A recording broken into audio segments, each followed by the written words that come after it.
La última ocasión nosotros estuvimos comentando acerca del núcleo fundamental que implica este regalo del amor que ha sido dado, ¿no?, gratuitamente al ser creado, y cómo esto también involucra el vencimiento de la muerte.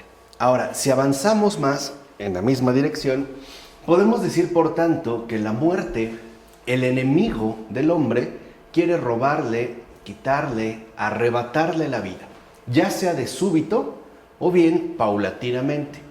Pero esta es vencida cuando el hombre se opone a sus intentos con la actitud del amor confiado, lo cual, dicho sea de paso, transforma tales intentos en mayor vida.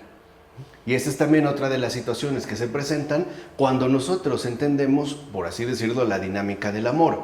Entonces, la muerte como muerte está vencida en Cristo, en el que esto ocurrió por la fuerza de un amor ilimitado e infinito. Por eso la muerte es derrotada cuando se muere con Cristo y en Cristo, que es lo que nosotros habíamos comentado la vez anterior, o sea, siendo copartícipe de tal acción. De ahí pues que la postura cristiana se oponga al deseo moderno de esa subitánea mors que pretende reducir la muerte a un escueto momento carente de toda relevancia, ¿no? Como si se tratara de un evento natural al cual no tenemos escapatoria y que no tendría, digamos, una verdadera implicación sustancial. Simple y sencillamente, vuelvo a repetir, se reduce a un evento súbito que se presenta tarde o temprano, pero que carecería de todo tipo de relevancia fundamental.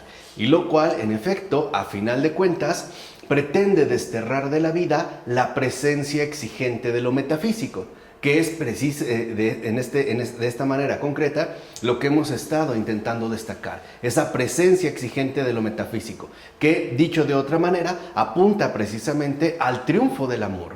Entonces, el problema, en gran medida, con el planteamiento moderno, es que destierra la metafísica, la anula, incluso la omite, pero con una finalidad por demás importante, que es anular esa exigencia fundamental de lo metafísico que se traduce en los términos concretos de el triunfo del amor. Es decir, como si la muerte no tuviera absolutamente nada que ver con Dios, a final de cuentas, ¿no? Como si se tratara de un evento natural que cada uno de nosotros va a atravesar, pero que no tendría mayores implicaciones más allá de este campo natural en el cual estamos insertos. De hecho, podemos decir, en la transformadora aceptación de la muerte, que se encuentra continuamente presente en toda la vida, el hombre madura para la vida verdadera y eterna. O sea, para ese momento del amor culminante en el cual se llevará a cabo o no la entrega total, ¿no? La entrega definitiva. Dijimos, este morir permanente que se da a lo largo, ¿no?, de toda la vida, se reduce, en el caso del cristiano, al hecho predominante de que éste ya no posee vida propia, pero tampoco posee muerte propia. De hecho, para el cristiano, lo propio desaparece. Y va desapareciendo, conforme va avanzando. Por ejemplo, a lo mejor sus convicciones intelectuales más arraigadas se ven finalmente, ¿no?, suplantadas por esa verdad que le sobrepasa. O sus comportamientos, sus actitudes, e incluso también la manera en la cual se establece su modo ordinario de vivir. Esto, por ejemplo, lo había ya expresado Jesús cuando dice que el que ama más a su padre, a su madre, que a él, no es digno de él.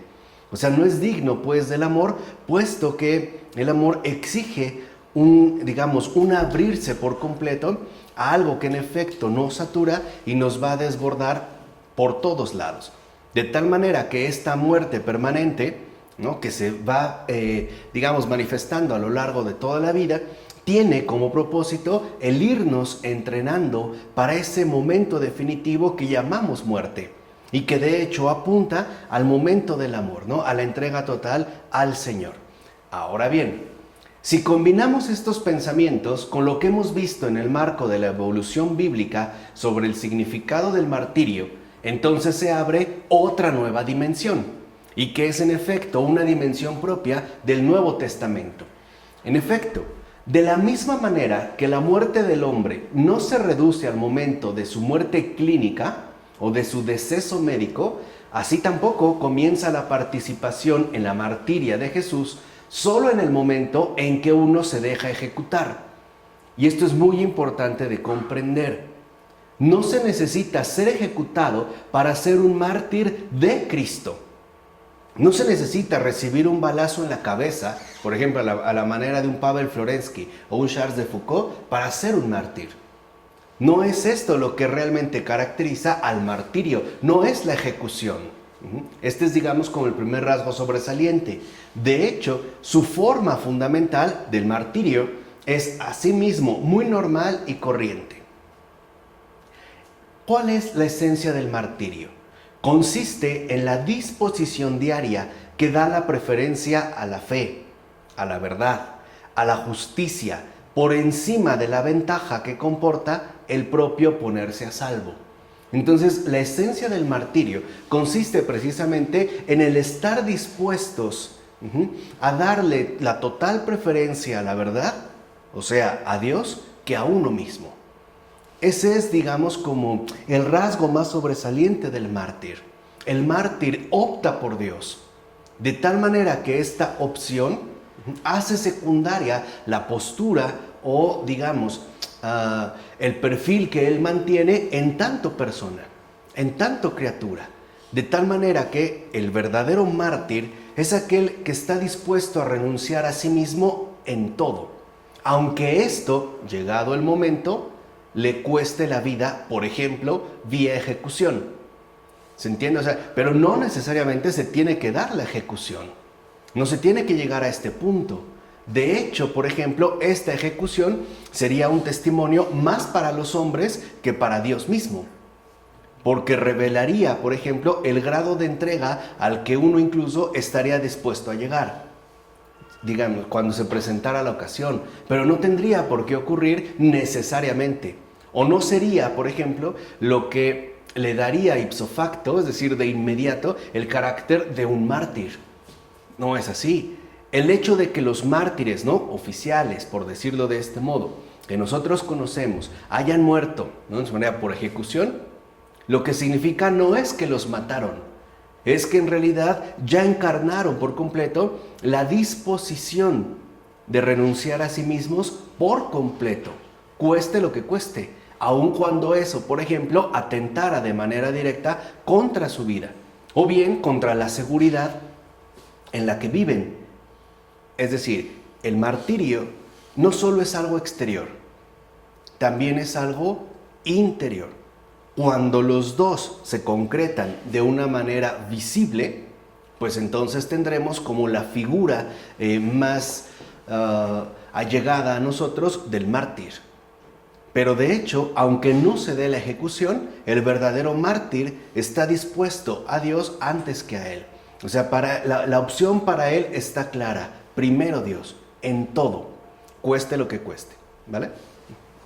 En síntesis, la participación real en la martiria de Jesús consiste en la precedencia dada a la verdad por encima del provecho del propio yo. Ese es, digamos, como el contenido más importante de la participación real en la martiria de Jesús. Es el optar por la verdad por encima del propio yo, o por decirlo de esta manera, es darle la preferencia total a la verdad por encima del ego, de yo, del mí mismo, ¿no?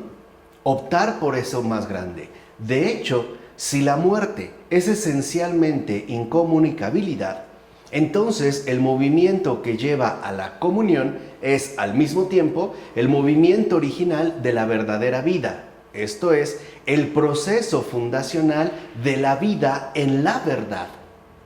Y este es, digamos, como el núcleo más profundo del martirio. El mártir tiene fundada su vida, o el fundamento de su vida se basa precisamente en la verdad. Vamos, para el mártir primero es la verdad, no la propia vida. Esta es, digamos, la radicalidad del martirio. Cueste lo que cueste, o sea, así sea, ¿no?, el deceso físico, por ejemplo, a través de una ejecución, pero también, por ejemplo, el proceso doloroso y vergonzoso de reconocer que estoy equivocado. A lo mejor en mi modo de obrar, o en mi modo de pensar, o en mi modo de hablar, o en mi modo de creer. Eso también involucra un martirio. Para el mártir la cosa es clara. La verdad es primero. La propia vida se erige en función de la verdad. Cuando la situación se invierte, o sea, cuando ponemos en primer lugar la propia vida a costa de la verdad, entonces, digamos, esa participación real en la martiria de Jesús desaparece por completo. Entonces, para un mártir, la verdad es como el eje fundamental a partir del cual se va a articular la propia vida. Dios, Él es primero, yo soy segundo y estoy en relación inmediata de comunión con Él para poder llevar a cabo mi propia vida, o lo que llamo vida. Por eso, por ejemplo, cuando una persona le dice a Dios, te entrego mi vida, en realidad lo que esa persona está diciendo es, prefiero la verdad a mí mismo. Reconozco esa verdad, ¿no?, infinita, que me sobrepasa infinitamente y hacia la cual yo quiero orientar todo lo que considere mío. De tal manera que lo que llame mío, por ejemplo, mi existencia, se diluya sin perderse en la comunión contigo. Porque al estar en comunión contigo, entonces la verdad resulta ser algo fundacional para mí en todo. Es decir, tanto interior como exteriormente. ¿Vamos? Y desde esta perspectiva puede llegar a entenderse qué es lo que significa la fórmula cristiana que habla de la justificación del hombre por la fe del bautismo. En efecto, la doctrina que habla de la justificación por la fe y no por las obras, significa que ésta se realiza por la participación en la muerte de Cristo, es decir, participando en el camino del martirio, o sea, en el drama profundo de preferir la verdad al mero existir. En eso consiste la justificación del hombre por la fe del bautismo. De hecho, cuando nosotros recibimos el sacramento del bautismo, ¿no?, que es, digamos, como la piedra angular de todo lo que llamamos vida cristiana, en realidad a nosotros se nos dio una orientación total de vida. Y esta orientación total de vida que hemos recibido a partir del bautismo, precisamente consiste en la preferencia de la verdad al mero existir. O sea, el hecho de que para nosotros la verdad es primero, antes incluso que la propia vida. Por eso el bautizado es testigo de la verdad, no testigo de una especie de integridad subjetiva admirable. Por eso es que aquí, si lo ven, el peso no recae sobre las obras que uno realiza. En el caso de la justificación por la fe en el bautismo, o la fe del bautismo, no recae en las obras que uno realiza, sino en la preferencia, ¿no?, radical que uno ya tiene bien establecida. La preferencia a la verdad al mero existir. O sea, el hecho de poner en primer lugar la verdad, ¿no?, e incluso colocarla por encima de todo. Tan encima que incluso mi propia vida queda precisamente subordinada a la verdad. Por eso el bautizado, antes de dar como un testimonio de vida creyente ejemplar, más bien tiene que dar un testimonio vivo de comunión con la verdad. No puedes tener una comunión con la verdad sin obras, con una fe sin obras. Sí, como lo que es Santiago, ¿no? Sí, pero ¿cómo? Sí. ¿Está mal esto? ¿Está mal? No que esté mal. O sea, aquí a lo que vamos es que a lo que se refiere en concreto es que el sustento primordial, ¿no?, de la fe del bautismo consiste en la comunión con la verdad. Ese es el eje, ese es el fundamento, el pilar. De ahí entonces se tendrán que articular todas las obras que vayan emergiendo a lo largo, digamos, de toda nuestra vida. Tendrán que estar, en pocas palabras, orientadas hacia la verdad. Porque, por ejemplo, si yo sigo las obras, ¿no? Puede ser que estas obras no estén arraigadas en la verdad. Y entonces a mí me vaya desviando del testimonio que estoy precisamente llamado a dar. O sea, aquí estamos hablando como del sustento metafísico, no, digamos, no de lo que de ahí pues se va a desprender, o las consecuencias que, por ejemplo, esto va a traer. Preferir la verdad al mero existir no solo implica obrar, claro que lo supone, pero también y en gran medida, también, por ejemplo, exige dejar de obrar ciertas cosas. Vamos, no solo es, o sea, aquí el punto está en que entendamos que el bautismo no implica solo un nacer, sino un llegar a ser. Llegar a ser precisamente partícipes de esa verdad que nos constituye en tanto creyentes, o dicho brevemente, en tanto cristianos. De tal forma, ¿no?, que cuando se utiliza la expresión de la justificación del hombre por la fe del bautismo, está hablando de esta participación en Cristo. O sea, el hecho de que a partir del bautismo, en principio, el bautizado, al menos, ¿no?, en lo que se supone, prefiere la verdad al mero existir. Esa es su base, ese es realmente su fundamento. Todo quedará orientado hacia la verdad.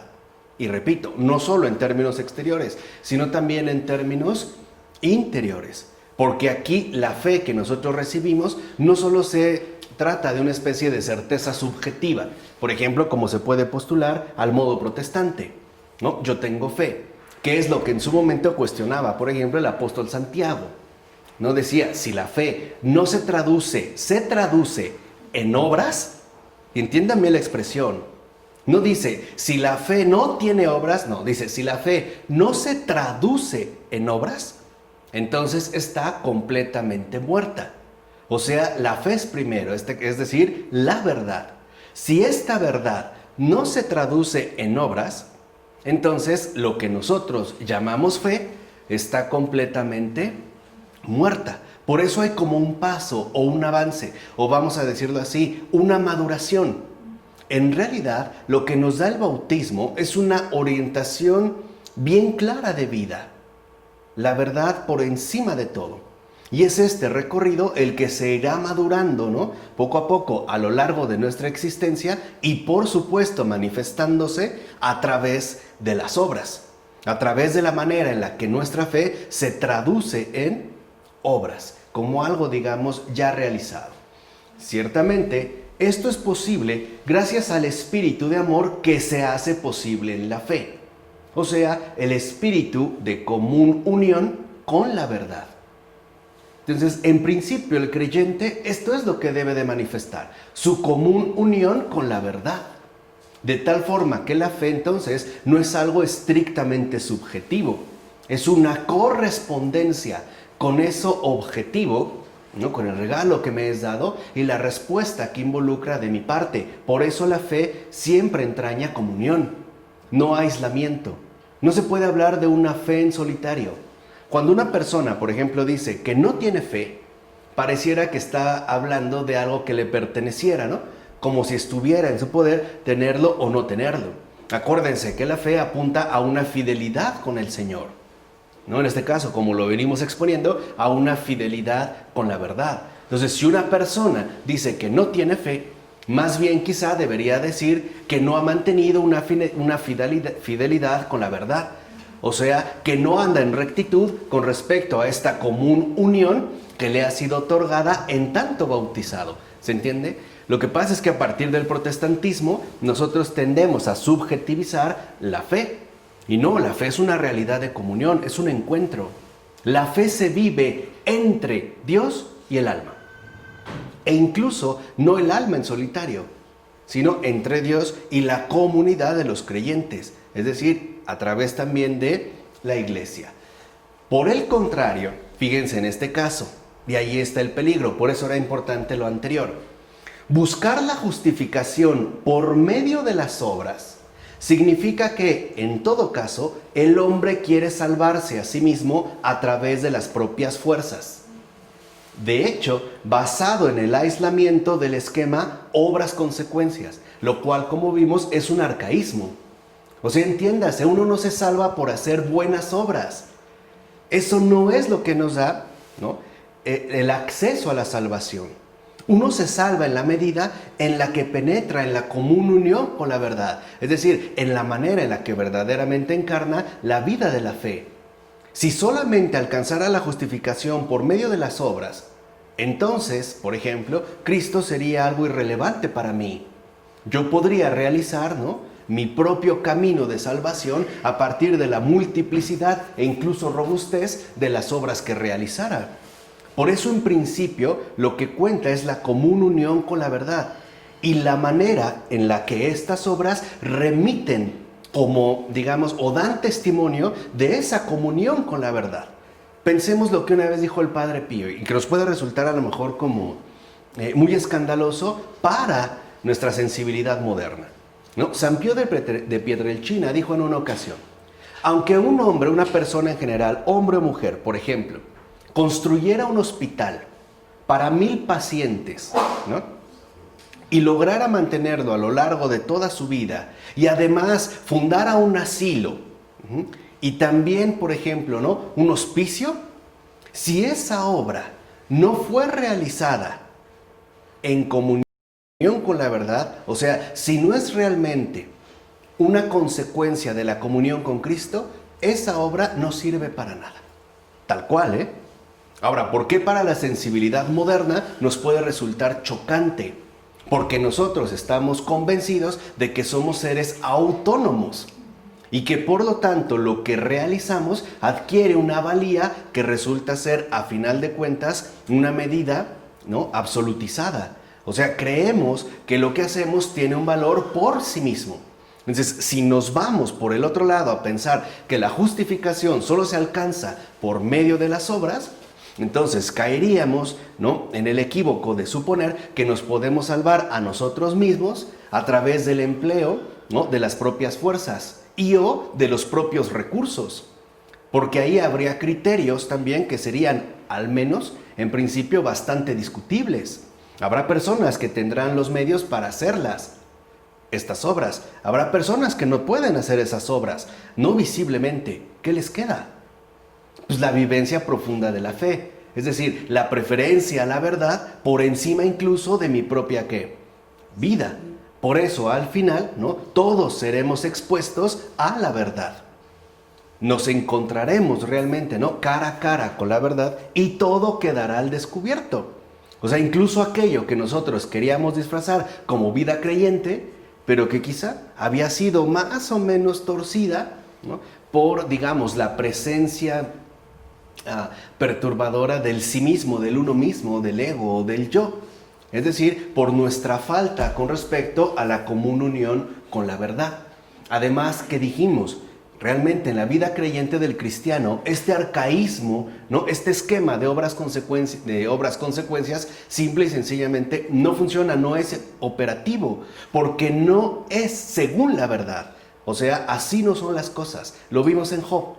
¿Se acuerdan que era un cuestionamiento, ¿no?, dramático que se realiza y que también se presentaba en el caso del Eclesiastés? Y que son situaciones que a nosotros, debido, ¿no?, como a el esfuerzo que se mantiene por conservar este esquema de obras consecuencias, nos suele causar pues bastantes problemas. Por lo menos sí llega a generar diversas inquietudes y que pueden ser expresadas de manera bien ordinaria. ¿Por qué a veces, ¿no?, nos consterna e incluso sí como que nos destantea el hecho de que a los buenos al parecer les va mal y a los malos bien? ¿O por qué decimos, oye, pero él que si es buena persona, ¿cómo fue posible, ¿no?, que le pasara esto? Y aquel que es un desgraciado, ¿no? Me parece que, ¿no?, el éxito ronda, ¿no?, y le alcanza. Claro, nos resulta incomprensible en la medida en que nosotros seguimos, ¿no?, atascados en ese esquema arcaico de las obras consecuencias. Aquí esto lo que se ha puesto al descubierto es que no es así. Esos no son realmente los criterios valorativos para la auténtica vida creyente. No hay pues una vinculación dada entre las obras, ¿no?, necesariamente, y la cuestión de la salvación. Por eso repito, Santiago, ¿no? El apóstol decía, si la fe no se traduce en obras, o sea, si la verdad primigenia que se nos ha dado con el bautismo no da frutos, no podemos decir que en realidad poseemos fe. Se tiene que ver reflejada. Vean el mismo ejemplo que da el apóstol Santiago en su carta. Una carta que, por cierto, no sé si sabían, Lutero deploraba, tiraba en repudio. Sabemos que para él es la sola fe, pero fíjense, la fe de Lutero ya no es como una unión con la verdad, sino una certeza subjetiva llevada al extremo, pues, ¿no? Elevada, digamos, a la máxima potencia. Por eso el ejemplo que da Santiago es muy revelador, ¿no? Dice, a ver, si hay una persona que tiene hambre o que carece de lo necesario, ¿no? Para comer y cubrirse o vestirse al día, y tú le dices, ándale, toma, ¿no? Que te vaya bien con tu hambre y tu carencia. Dice, pero no haces nada. ¿Qué es eso? ¿Por qué? Porque el atender la necesidad de otra persona involucra preferir la verdad que se revela a la propia vida. Ahora, no está diciendo, por ejemplo, Santiago, que el que hizo eso es alguien pudiente. Está hablando del creyente en general, aquel que opta por la verdad a la propia vida. Pero para la sensibilidad moderna, como ya lo sabemos y lo hemos comentado, primero va el yo, ¿no? Primero estoy yo. Y de ahí pues, todo lo demás quedará como más o menos cubierto, ¿no?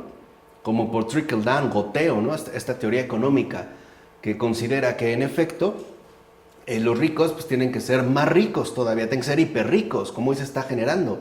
De tal manera que de ahí como por goteo, ¿no? Como estas pirámides de copas, ¿no? Que derraman champaña de una forma bastante exótica, pues cuando esté bien llena el rico hiperrico, pues va a ir derramando riquecitas sobre los demás, ¿no?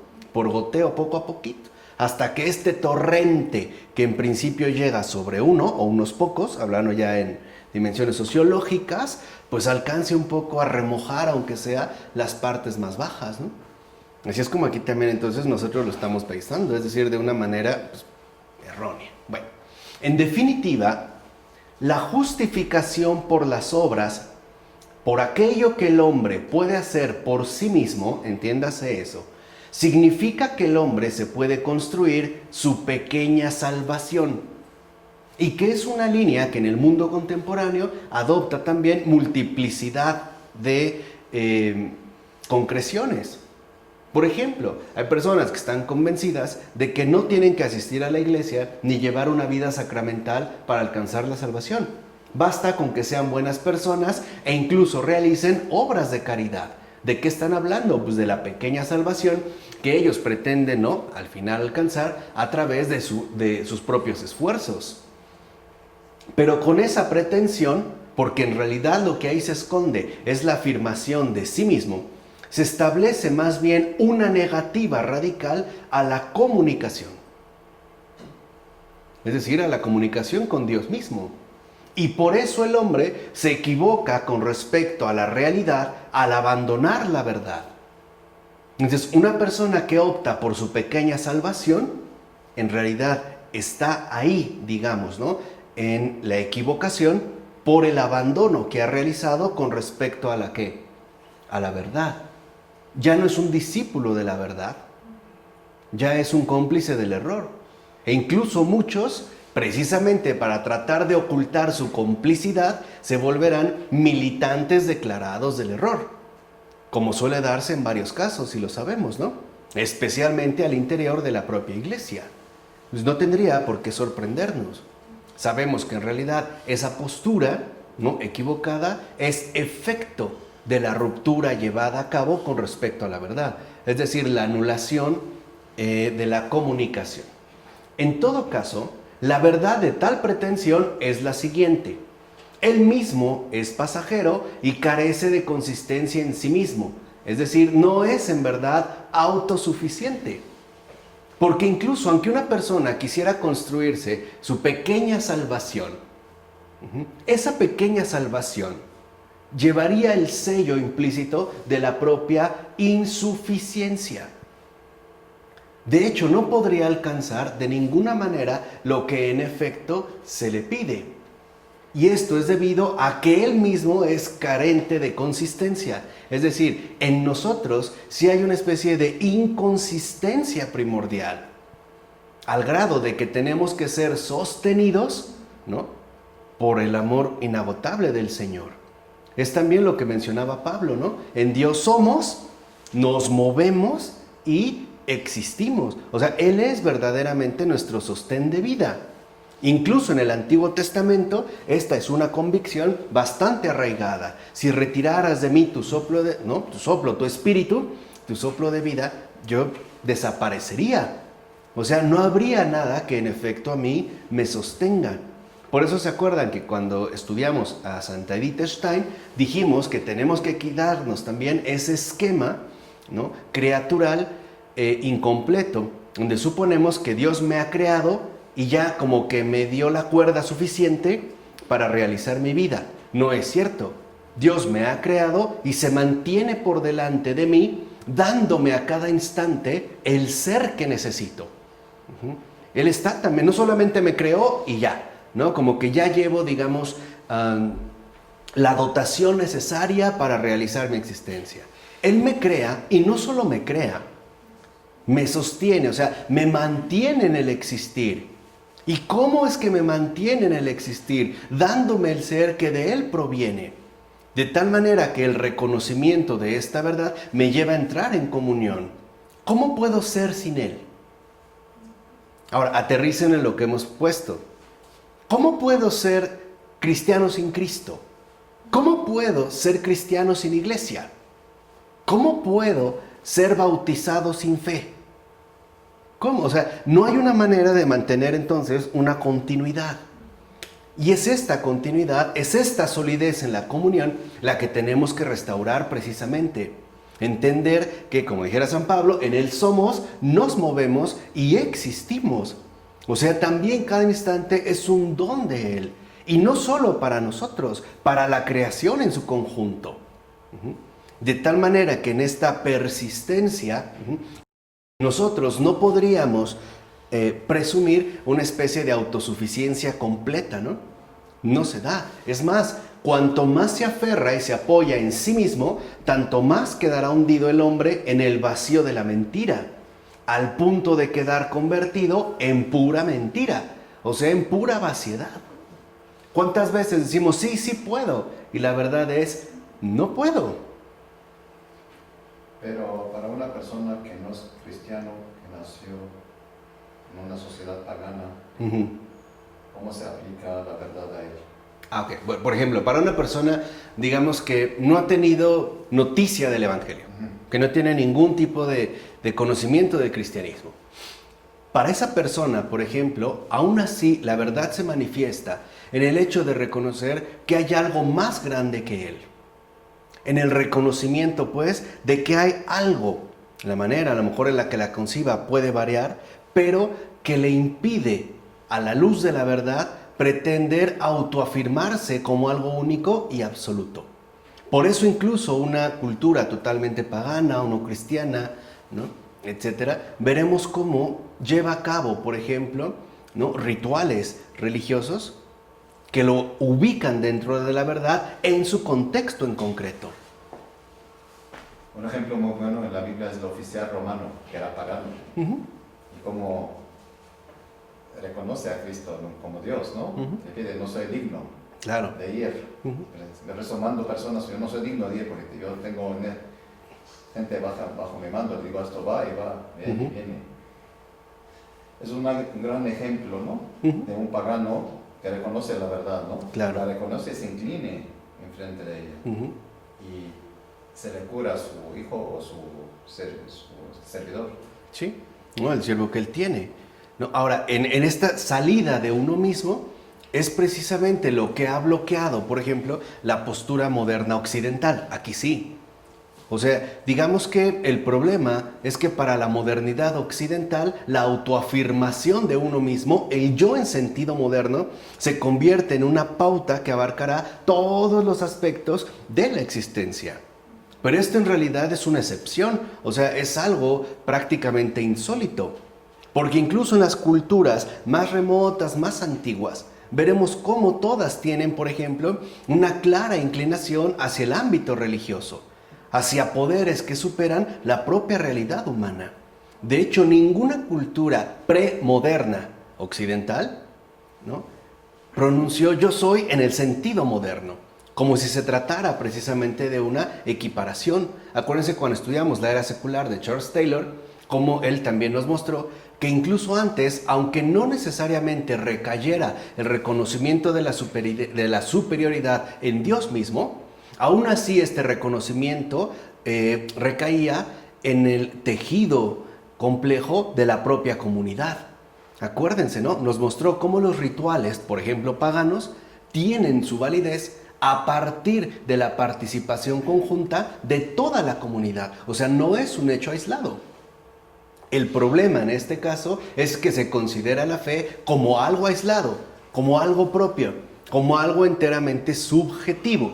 Y no es así. Entonces, lo importante es que la comunicación, que es la vida, la encontrará únicamente entregándose por completo a la verdad y al derecho, o sea, a la rectitud.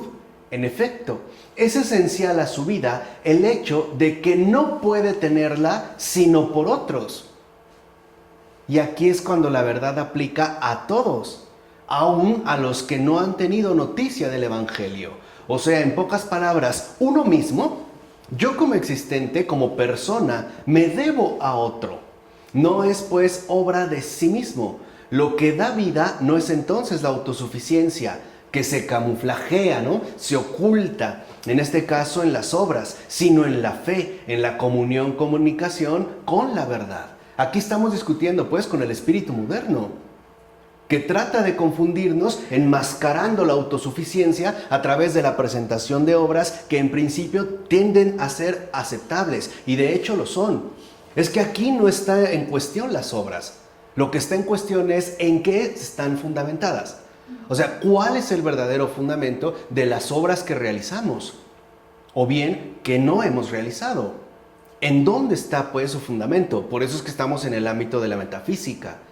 Entonces, por ejemplo, ¿no?, hoy cuando se nos hace muy sencillo, en términos modernos, decir que es mi vida y que con ella yo hago lo que quiero, ya se manifiesta que nosotros estamos de entrada en un error. Porque nosotros, nos guste o no, somos deudores.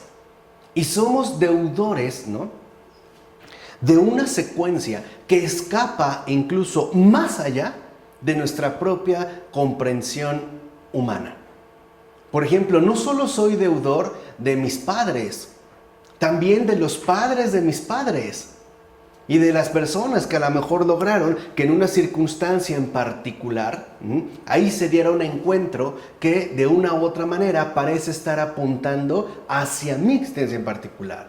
Por eso todos hemos contraído una deuda. Es decir, no podemos, ¿no?, arrogarnos a nosotros mismos que lo que somos es por nosotros. O cuando alguien dice, yo no le debo nada a nadie, se equivoca. Todos le debemos mucho a muchos, a un montón. O sea, hay una situación, ¿no?, por ahí que nos va desbordando y que incluso esta misma, ¿no?, situación se va a traspasar no solo, digamos, a ese origen recóndito que me desborda, sino también hacia la propia posteridad a la cual mi vida se va a dirigir. Porque así como yo soy por otros, me debo a otro, a Dios y a otros, los demás, así también yo seré parte, ¿no?, digamos, de este patrimonio necesario para la aparición de los que vienen, o bien de los que han de venir. Por eso, brevemente entre paréntesis, la memoria en realidad no solo apunta al pasado, también se orienta al futuro, al porvenir. No solo debemos recordar a los que ya pasaron, sino que también debemos recordar y no olvidar a los que están por venir. Por ejemplo, hoy creo que es más o menos, ¿no?, se está ejercitando de nuevo la memoria en un sentido nutrido a partir de las dificultades climáticas que estamos atravesando. Hay gente que se pregunta, ¿qué mundo le vamos a dejar, pues, a nuestros hijos o a los hijos de nuestros hijos? O sea, a las futuras generaciones. Vamos, todavía no aparecen, si quieres, todavía no existen, pero ya están como apuntaladas. ¿O no?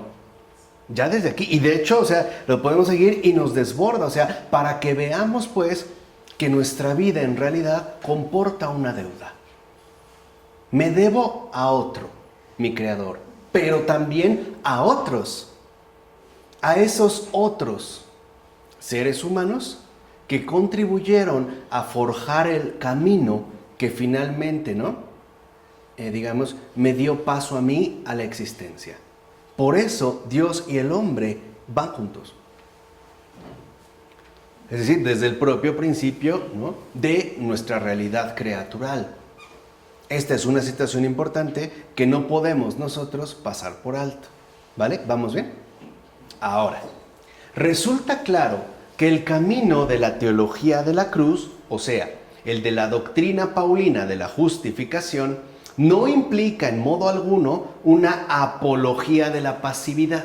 Pues entonces basta la fe y no tendría que hacer nada. No, más bien el orientarse a la verdad, que es justo lo que hemos descrito hace un momento, a la justicia y al amor, eso es el derecho, por cierto.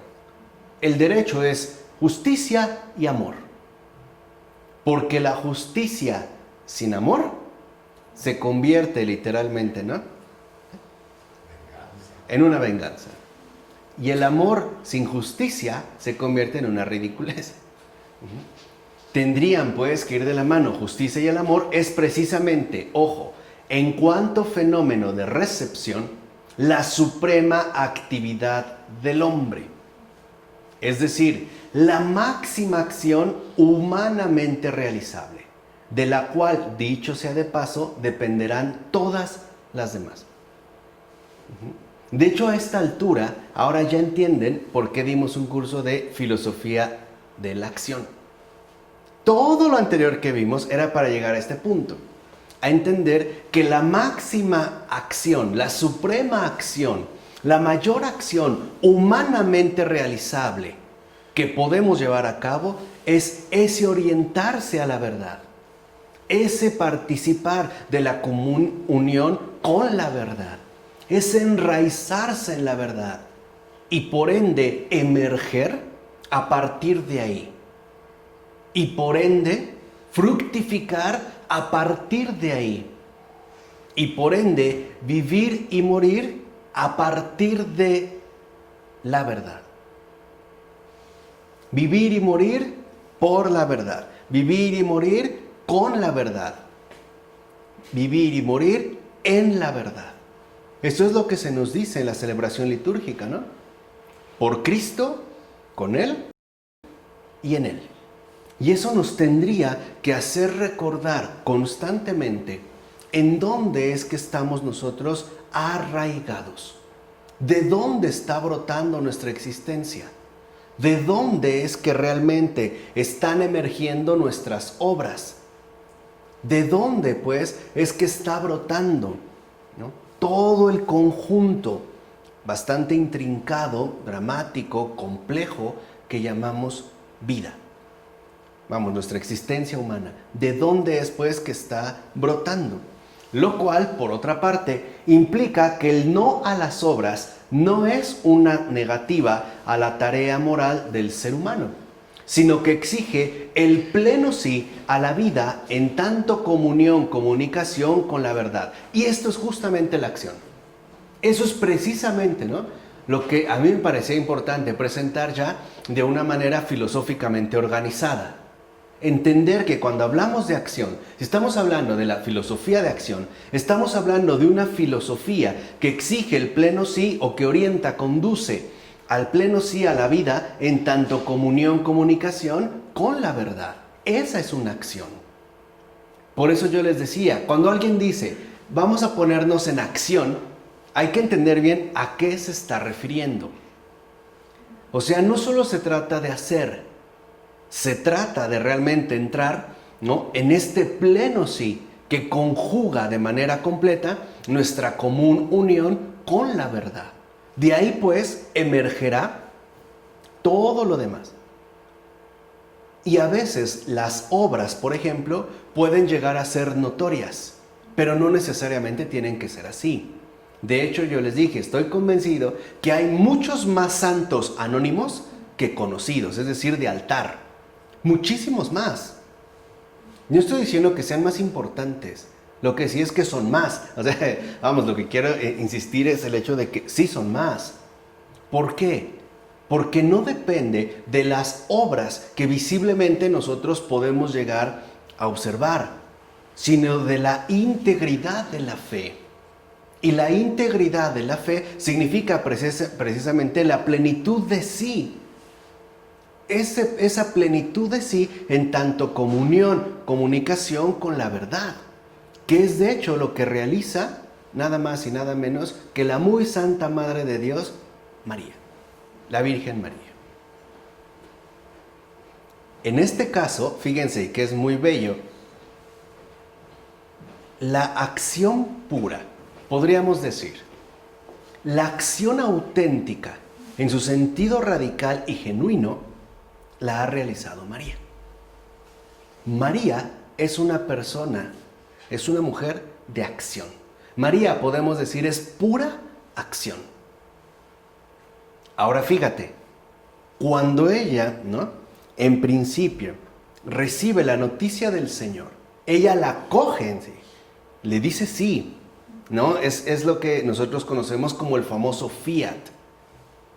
Aparentemente, ¿qué hizo? ¿Hizo algo grandioso? ¿Levitó? ¿Voló? ¿No? ¿Tuvo bilocación? ¿No? ¿No? Todo pareció ser de lo más que común, normal, ordinario, corriente. Es más, podemos decir humanamente, como si nada hubiera ¿qué? Pasado. Hay en el Evangelio una sola referencia de que María haya realizado un milagro en su vida terrenal. No, no hay. Ni uno. Y no es la Madre de Dios, esta acción, ¿no?, fundamental, Sí, interceder, realizar. A la intercesión en las bodas de Caná. Claro, pero pareciera que es...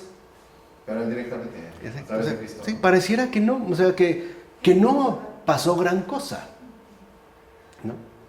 Ahora, el punto está en que entendamos entonces que de hecho esta filosofía de acción que hemos ofrecido, que estamos ofreciendo, ¿no?, que ya se perfila hacia su término, es de hecho y de fondo, en esencia, una filosofía mariana.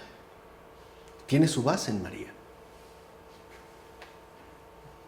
Es de hecho, y también a modo personal, un homenaje a María, porque se lo merece.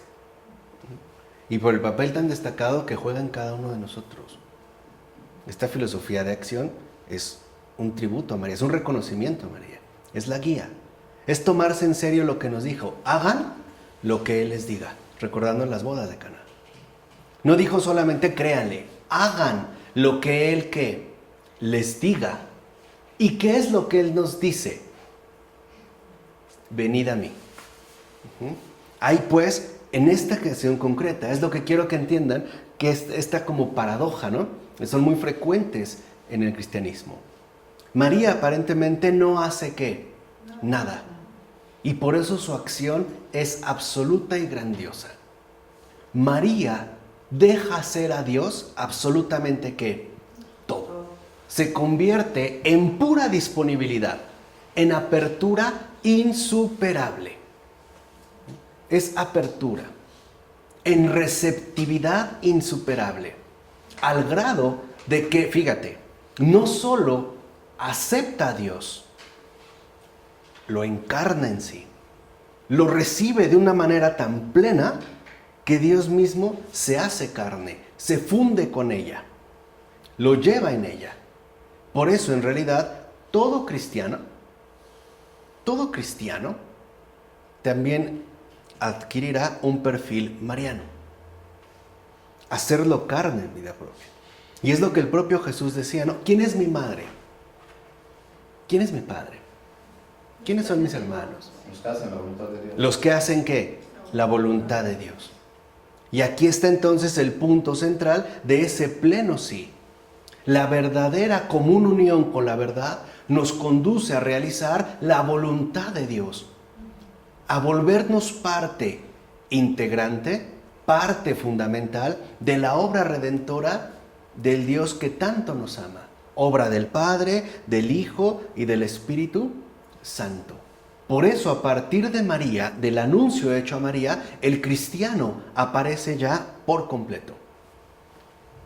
Por eso no se puede ser cristiano realmente sin María.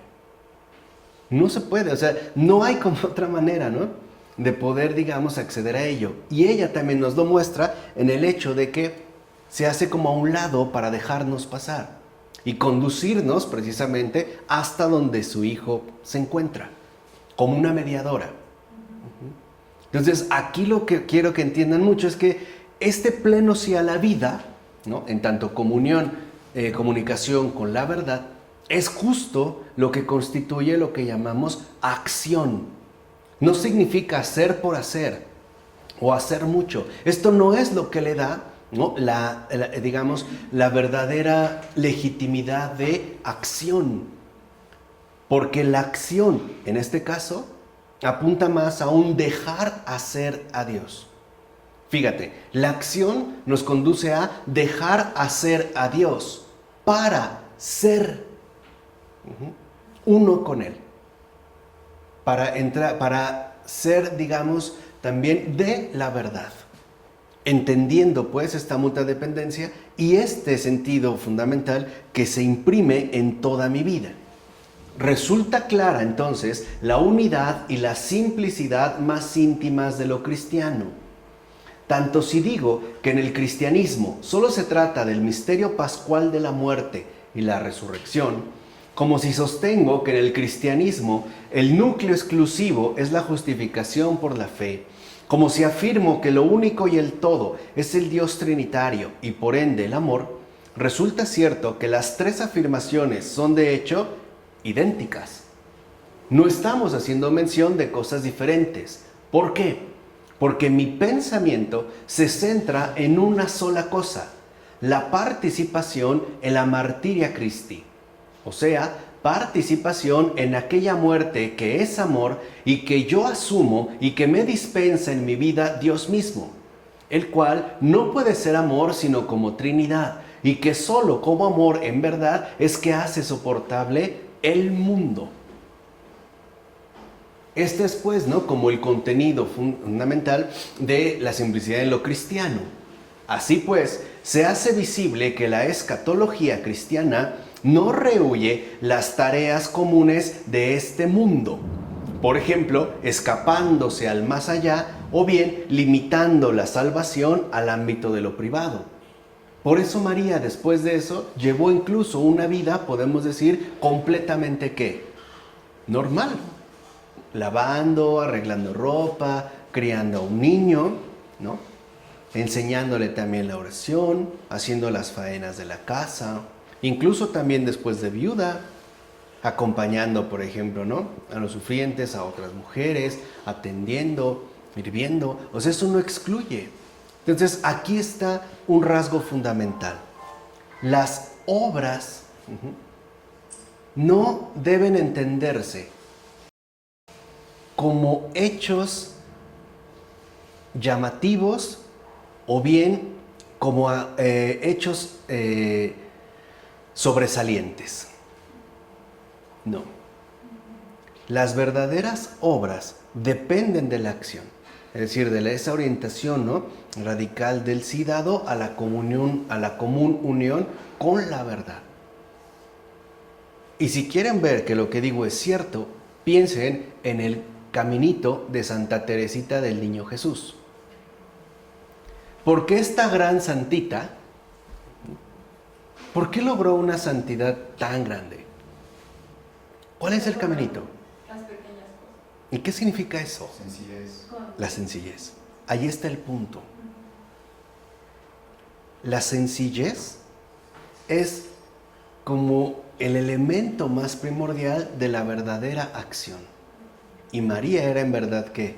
Sencilla. Por eso no se trata de que las obras sean llamativas.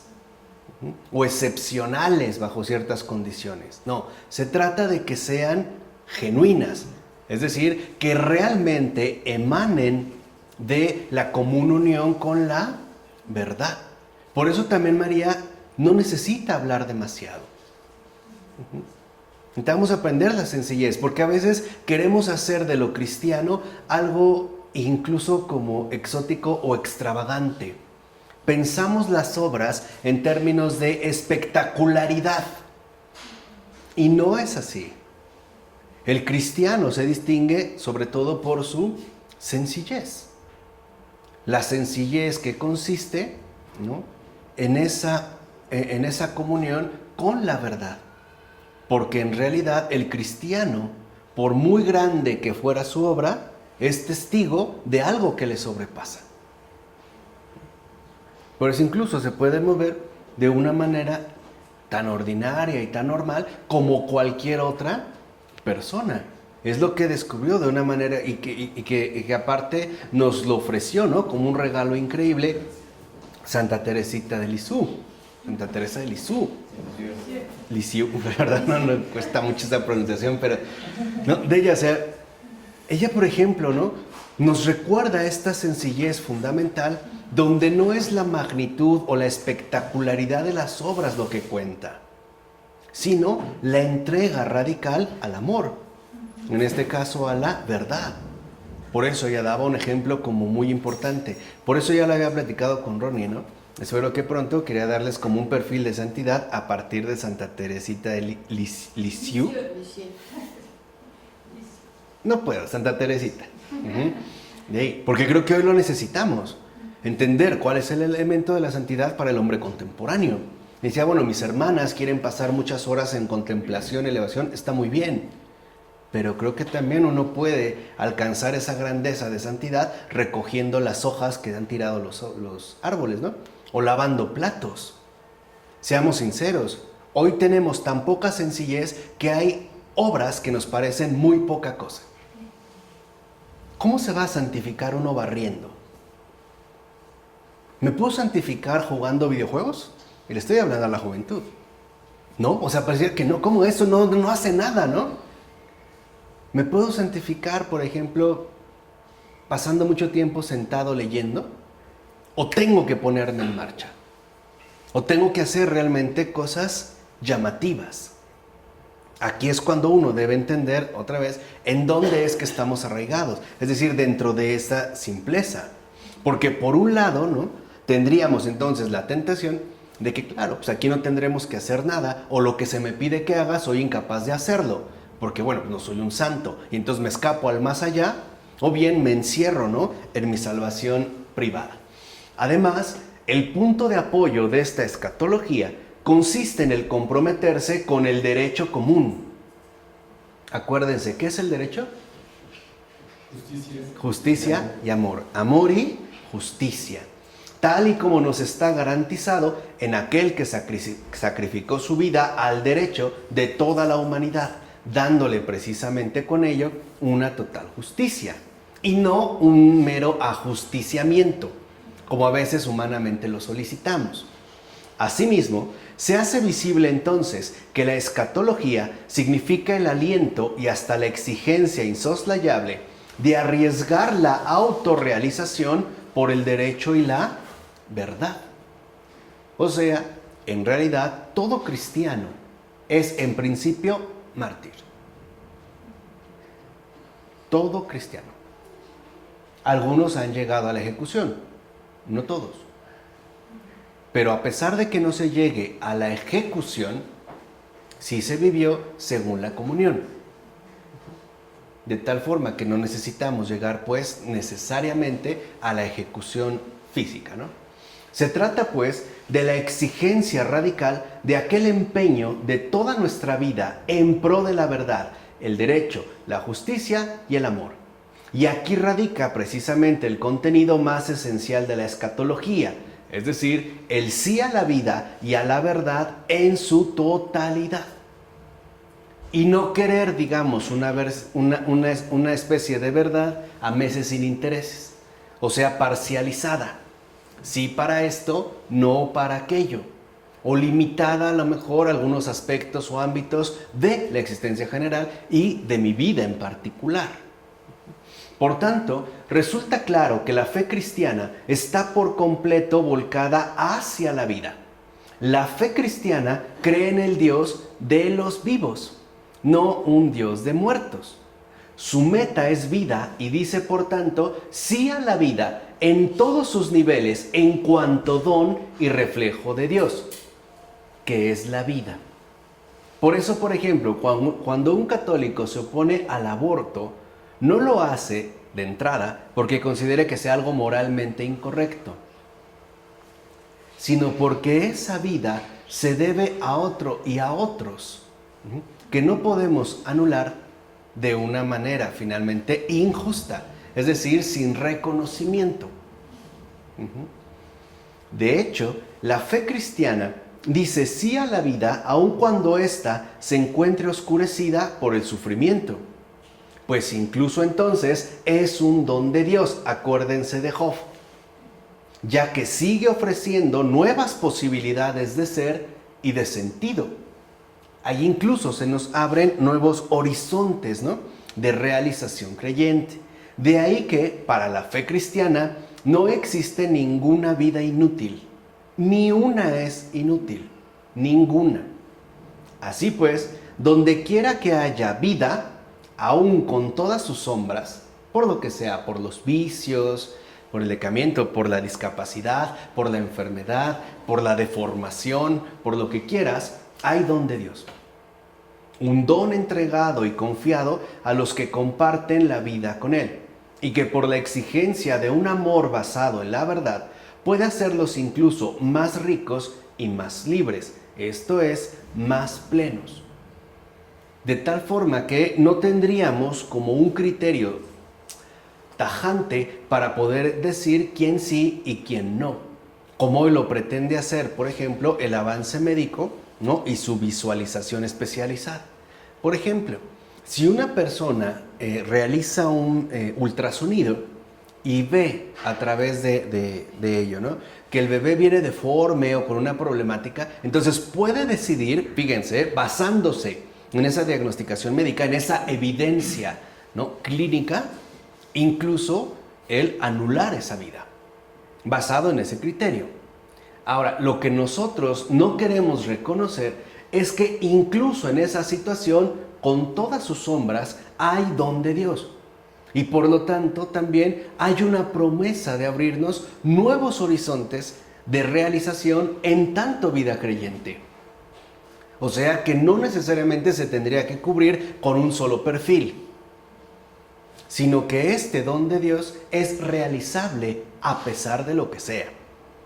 A pesar de las limitaciones, a pesar de las dificultades, a pesar, vamos a decirlo así, incluso, ¿no?, de las contrariedades. Ese don sigue siendo pues algo fecundo.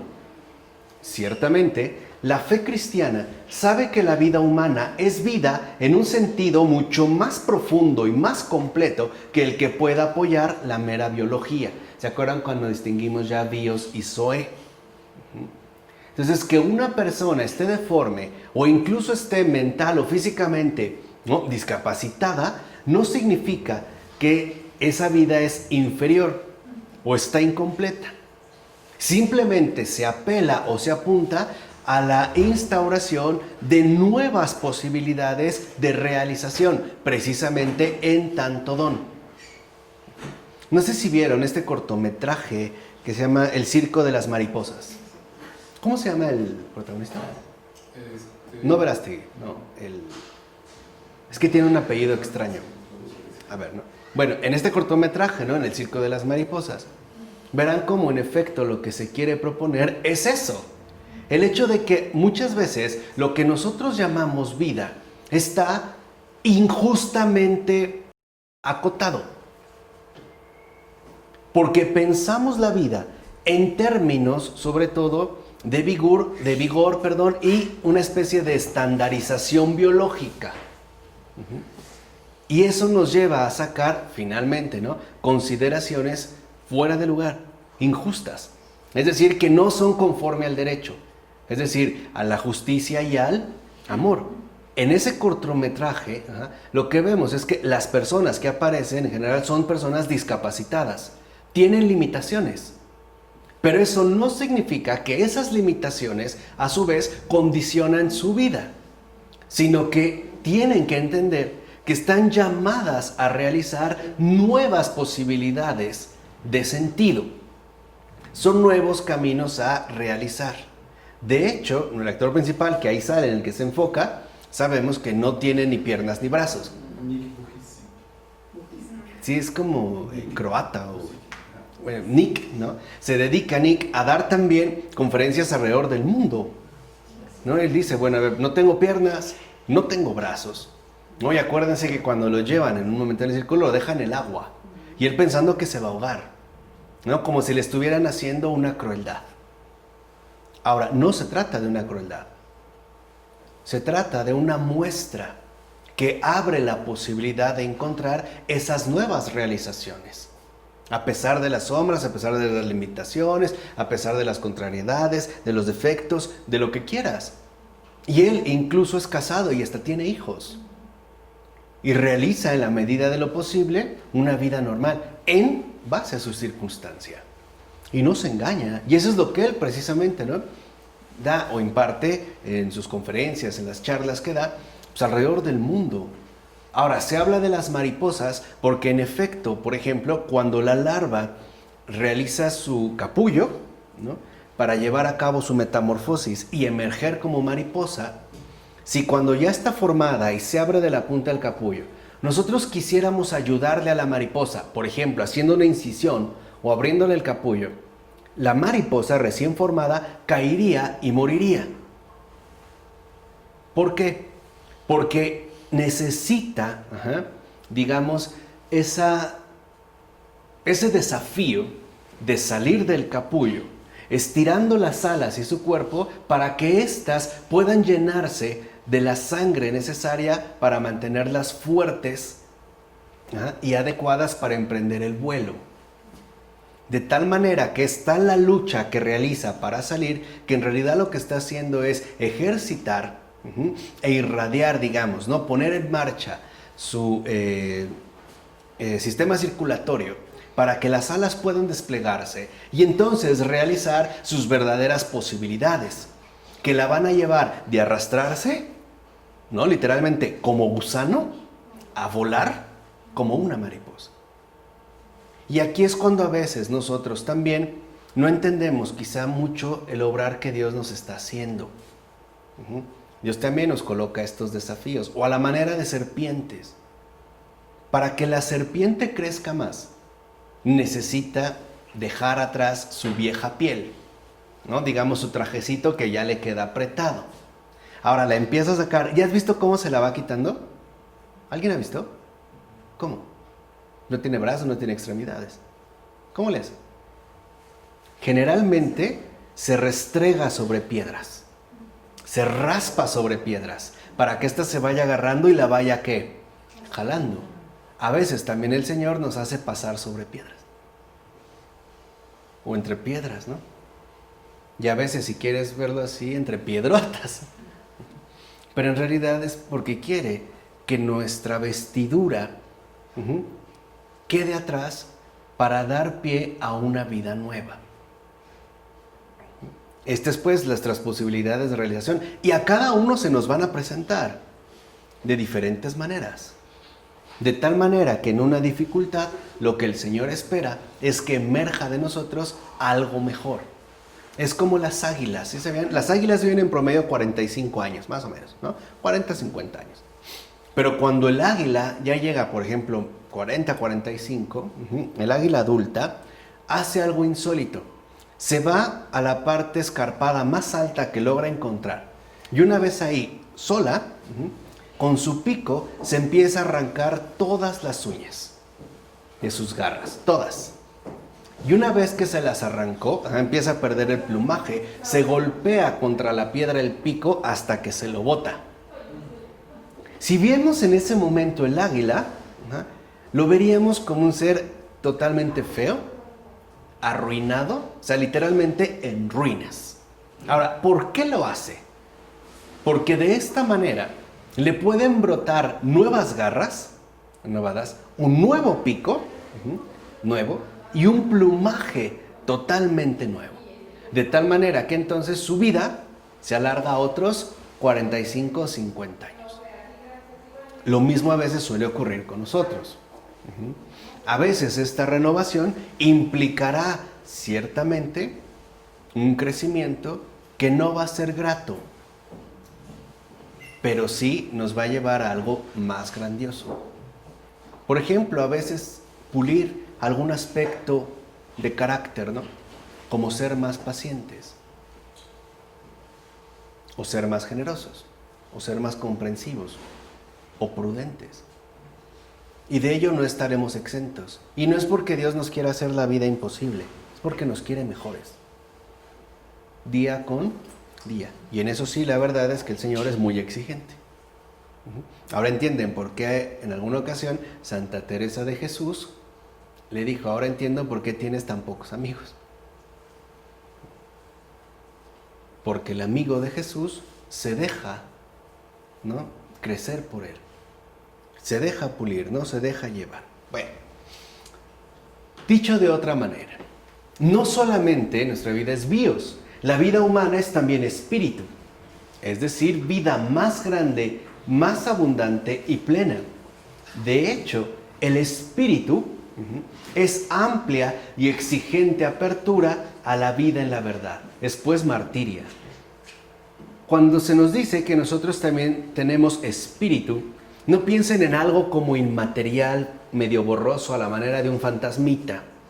No, el espíritu que se nos dio es esta apertura a la vida en la verdad que nosotros podemos asumir como fundamento de toda nuestra existencia.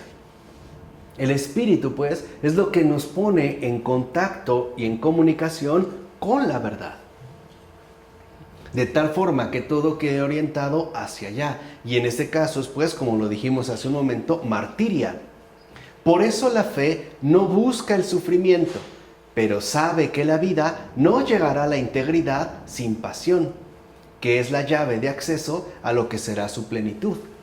No se trata de un mero dolorismo, pero sabe que en realidad sin esa pasión no se va a llegar a la plenitud esperada.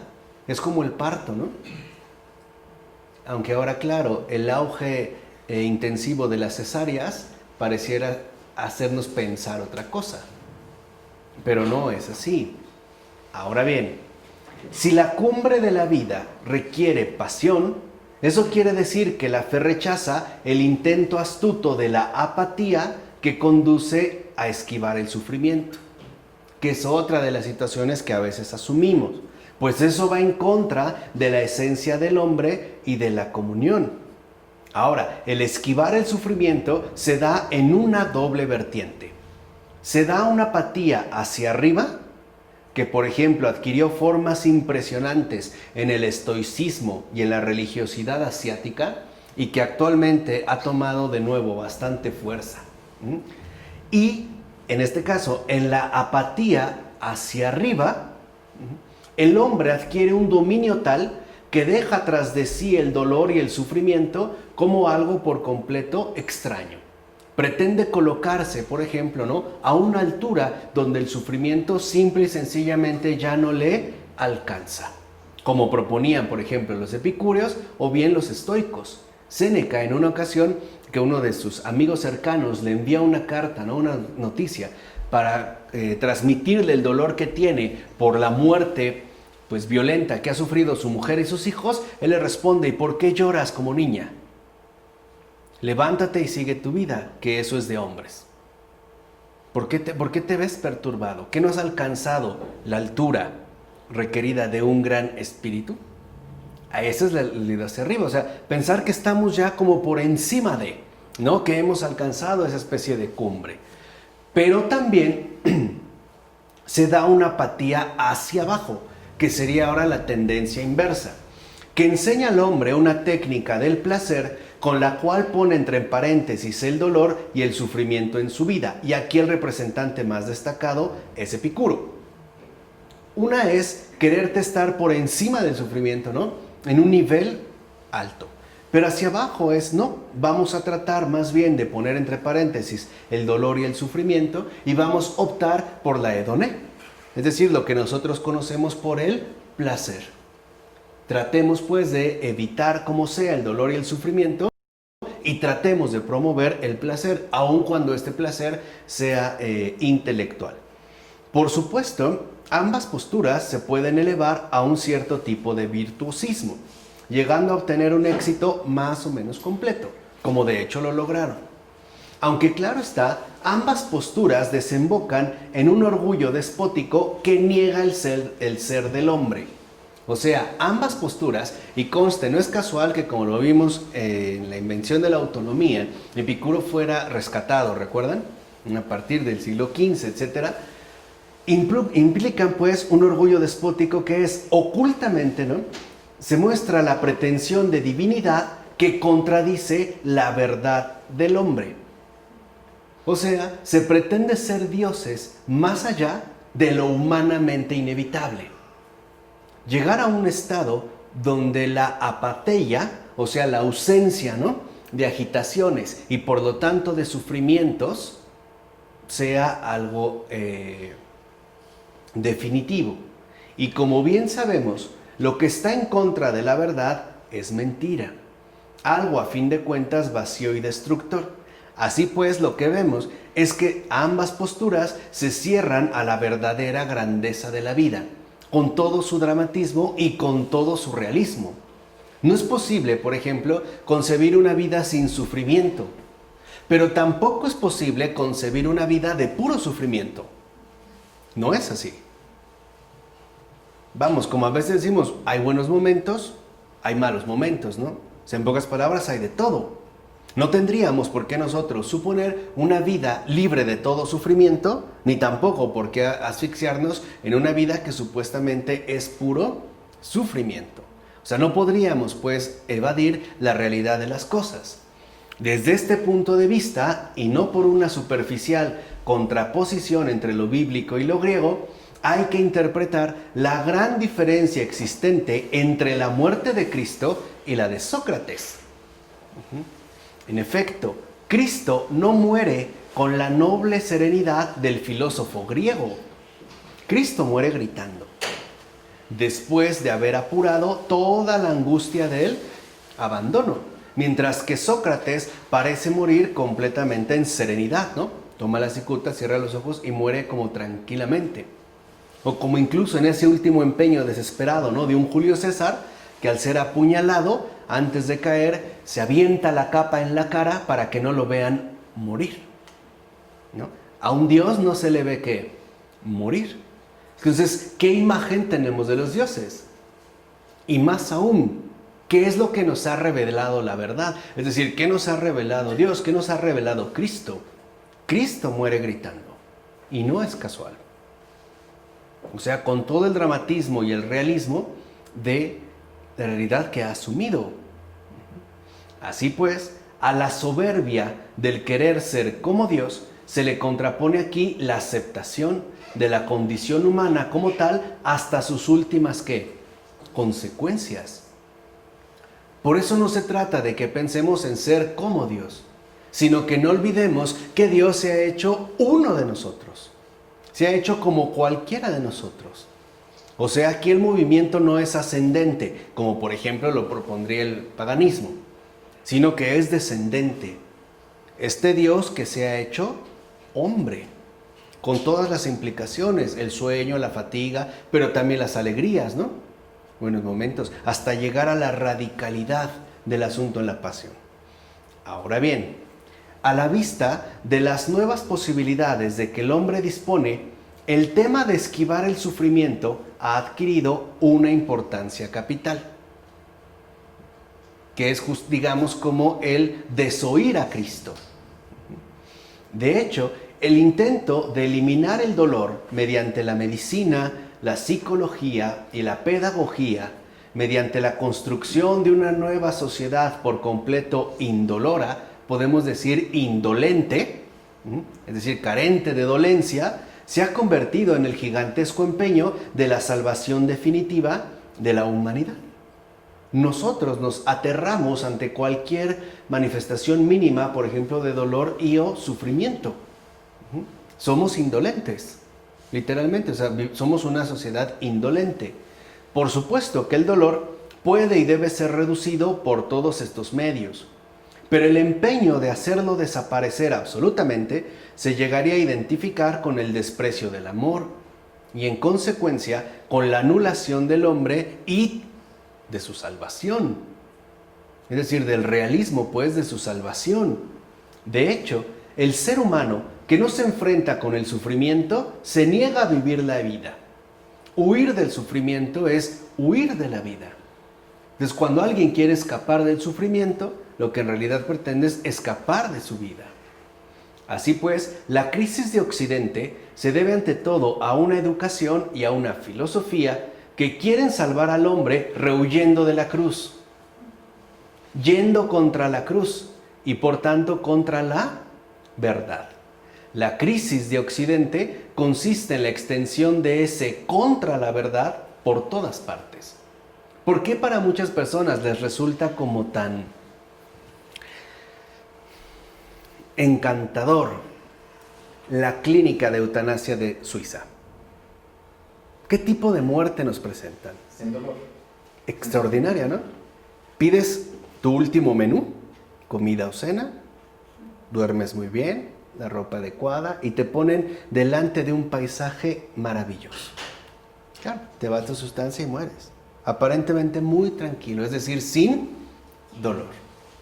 De tal manera que, por ejemplo, esa clínica lo que está diciendo es: Cristo se equivocó, no tienes por qué morir gritando, no tienes por qué tener sufrimiento. Él no es la verdad, aquí está la verdad. Por eso ese tipo de clínicas son anticristianas. Ahora se entiende desde dónde va. También el protestantismo es una religión sin cruz, sin sacrificio y sin el Espíritu de Cristo, que es el Cordero de Dios. Claro. Así es el protestantismo. Claro. O sea, lo quiere ver como... No saben que la cruz es la llave de la resurrección.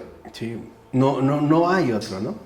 Y aquí el punto, por ejemplo, está en que ellos curiosamente siempre te dicen que creen en un Cristo resucitado, ¿no? Un Jesús vivo que ya murió, ya pasó la cruz, ¿no? Entonces, solo el resucitado y la fiesta, sí, pero también hay que preguntarse cómo llegó ahí y lo que costó llegar hasta ahí. Vamos, no llegó tronando los dedos, ¿verdad? Ni parpadeando, ni llegó en hombros. Llegó clavado en una cruz, deshecho. O sea, no es pues una mera cuestión de dramatización, ¿no? Como si se quisiera hacer algo ahí llamativo. Pues es realmente la manifestación de la verdad. Pero bueno, de ahí que la vida eterna, y solo ella, sea la respuesta esencial a la cuestión sobre la existencia y la muerte humanas en este mundo. Y por eso la siguiente ocasión nosotros ya vamos a abordar la inmortalidad del alma y la resurrección de los muertos.